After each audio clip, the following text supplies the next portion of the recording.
Recite, molim vas, teško vam je, ali par riječi. Nikad mi lakše nije bilo. Smo pokazali da smo bolji od Dinama.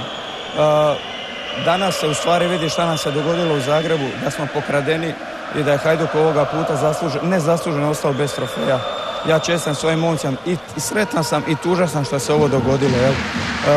Mislim da je Hajduk pokazao da se može ravnopravno nositi sa Dinamom i sa svim ekipama.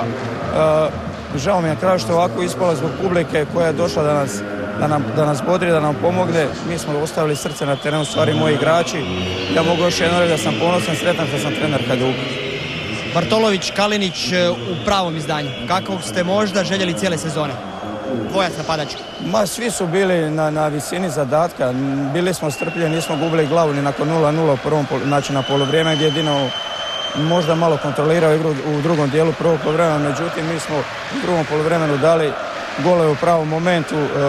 Došli smo znači na domak trofeja, međutim 11-terci, to je rulet. I igrači koji su promašili, u stvari koji nisu zaveli pogodak, nema se tu šta zamjeriti. Sve su dali na terenu, to je tako. Sreća jedno ode na našu stranu, drugi put na stranu protivnika. Ovaj put je otišao na Dinamo u stranu, ali mislim da svi moji igrači zaslužuju čestitke od prvog do zadnjega. Odluka o igračima koji će izvoditi 11-terce je bila vaša. Naravno, nema nikakve zamjerke, samo pitanje. Ne, mi smo vježbali 11-tercom i redoslijedom koji smo i danas izvodili i to je tako. Hvala vam.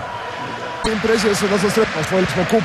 Naravno da nisam sretan kako smo odigrali ovu utakmicu, odnosno kako smo odigrali možda dio te utakmice. Prvo poluvreme smo kontrolirali igru koliko je to bilo moguće.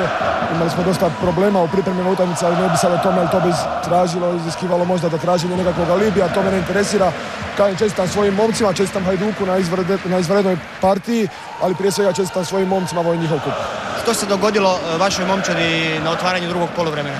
Pa mi smo upali u tu jednu crnu rupu, znači tih 5 minuta, nismo uspjeli kontrolirati igru. Ja sam znao da kod tih mladih igrača, bojao sam se prvog gola, znao sam da će kod tih mladih igrača reakcija biti negativna. Ušli smo, da smo primili drugi gol i tu su nastali naši problemi. Međutim, kažem sad za neku dublju analizu stvarno nema ni snage, ni volje. Još samo par riječi o 11-tercima. 11-terci su lutrija.